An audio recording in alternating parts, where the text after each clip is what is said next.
نے اگر سسٹم کو بہتر کرنا ہے 2 کام کریں. یہ میرا پیغام تمام وزیر اعظم صاحب، ان کی بیوروکریسی، تمام اداروں کو ہے. اگر آپ چاہتے ہیں کہ ملک سے وفادار لوگ اوپر آئیں، 2 چیزوں کو ختم کریں. چاہتے ہیں کرپشن ختم ہو، یہ بہت امپورٹنٹ پوائنٹ ہے. ریاست صاحب بھی بات بات وہ گولیاں مار رہے ہیں.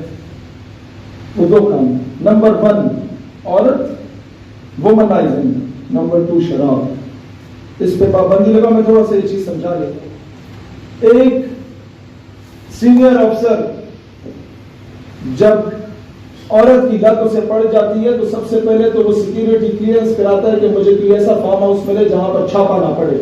20-30 ہزار روپے اس کا خرچہ. تنخواہ کتنی ہوتی ہے؟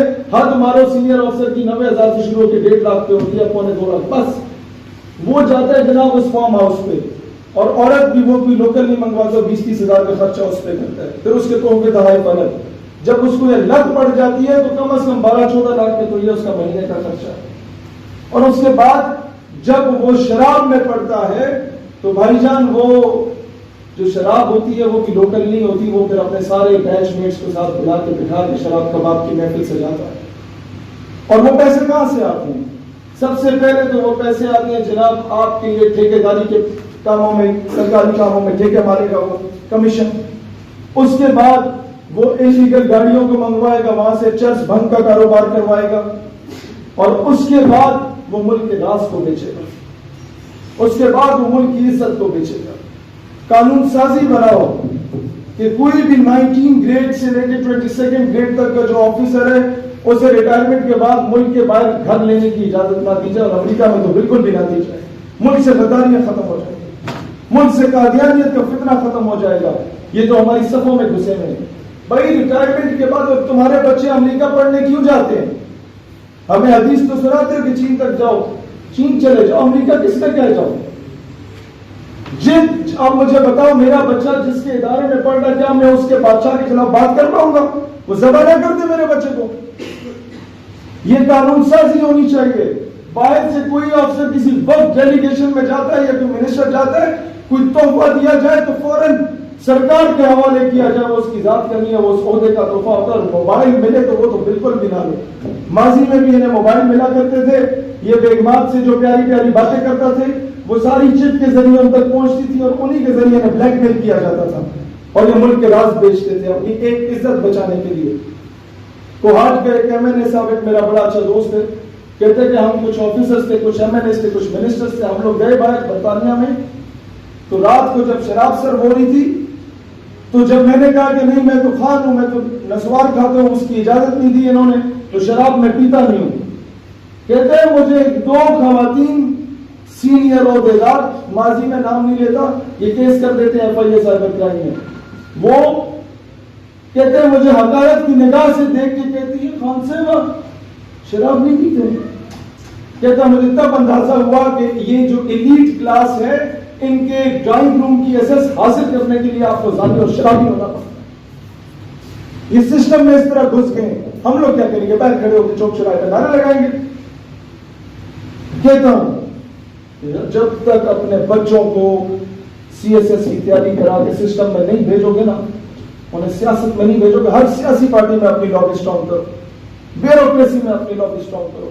نہیں تو یہ انگریزوں کے کتے نہلانے والے 70 سالوں سے جنہوں نے قائد اعظم کو بھی نہیں بخشا، محترمہ فاطمہ جناح کو بھی نہیں بخشا، اور جن لوگوں نے غداروں کے ساتھ سازشیں کر کے ملک کے وفاداروں کو شہید کروایا، احمد کانسی کے ساتھ کیا ہوا، عافیہ صدیقی کے ساتھ کیا ہوا، یہ وہی انگریزوں کے کتے نہلانے والے پھر ہم پہ قابض رہیں گے.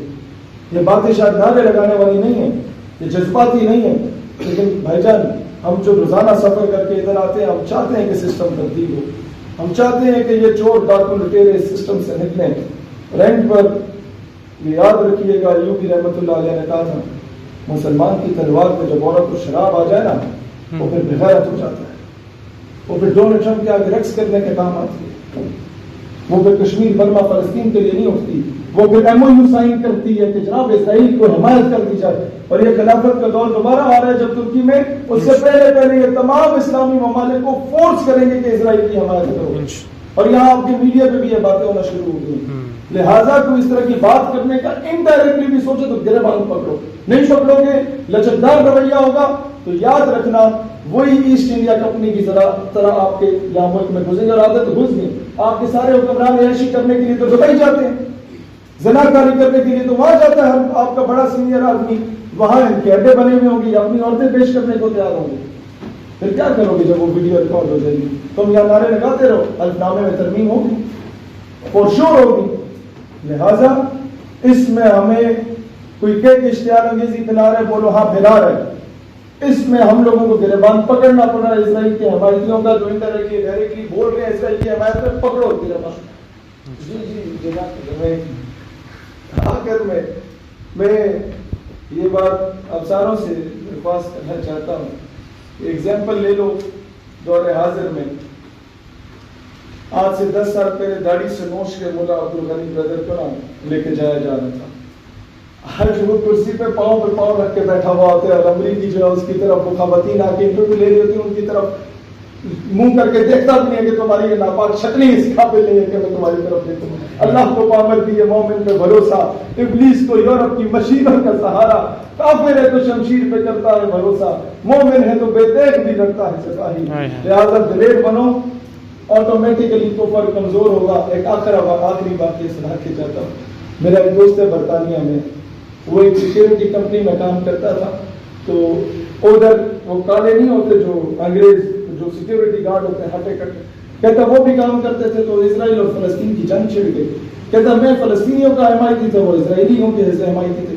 کہتا ہمارا جو باس تھا وہ سرکاری ملازم بھی تھا فورن آفس میں، تو اسرائیلی فورن منسٹر نے آنا تھا. تو میرا کام ہوتا تھا meet and greet. Hello sir, how are you, please go this way, مطلب کیا حالت ہو رہا ہے ادھر آؤ، 10 تلاش ہے. تو کہتا میرا یہ کام ہوتا تھا. کہتا ہے مجھے ڈیوٹی ملی کہ اسرائیل کا فورن منسٹر آ رہا تو میں اسے ویلکم کرنا چاہتا. ٹھیک ہے سر، میری ڈیوٹی آئی ول ڈو. کہتا ہے اتنے میں وہ سارے کالے آگے رکھے، اچھا جی آج تو جناب کی سی چاپلوسی ہوگی. کہتا مجھے غصہ، کہتا ہے میں آئی ول ناٹ ڈو، میں نہیں کروں گا. کہتا پھر تو کیا کروں؟ کہتا آئی ول سلیپ ہم. کہتا میں چنڈ مار دیں گا انہوں، تھپڑ مار دوں گا. اچھا وہ کہتا بھاگا اور اپنے مینیجر کو بلایا. کہتا manager I swear to God that he said I will slap him. میں اللہ کی قسم کھاتا ایک کہہ رہا میں چنڈ مار دے گا، تھپڑ مار دوں گا. کہتے you don't need to swear to Allah، قسم کھانے کی ضرورت نہیں ہے، میں کہہ رہا ہوں میں اسے تھپڑ مار دوں. کہتا مینیجر کی زمین نکل گئی پیروں سے. کہتا مجھے اٹھا کے کمرے میں لے گیا، اپنے کمرے میں بند کیا. ادھر وہ ٹی وی لگا ہوا تھا جس میں کیمرے سارے نظر آ رہے تھے.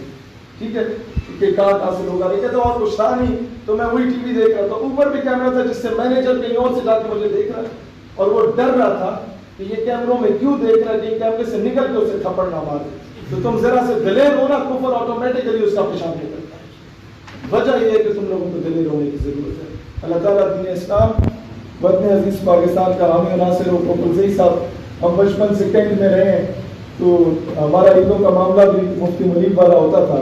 لیکن جس دن سے ہم نے آپ کو غازی فیصل خالد کے اس عمل کے بعد سب سے پہلے میدان میں نکلتے ہوئے دیکھا ہے، تو میں بڑے خوشی سے یہ کہوں گا کہ اس کیس میں اگر ہمیں آپ کے جوتے پہ اٹھانے پڑے ہم انشاءاللہ تعالیٰ سے رسالت کے معنی میں ہم لوگ ہمیشہ جب تک ایک دوسرے کے قدموں میں بیٹھنا نہیں سیکھیں گے ہم لوگ اس نظریے میں کامیاب نہیں ہوں گے. ہم ڈیوائڈ اینڈ رول کی پالیسی پہ تقسیم ہو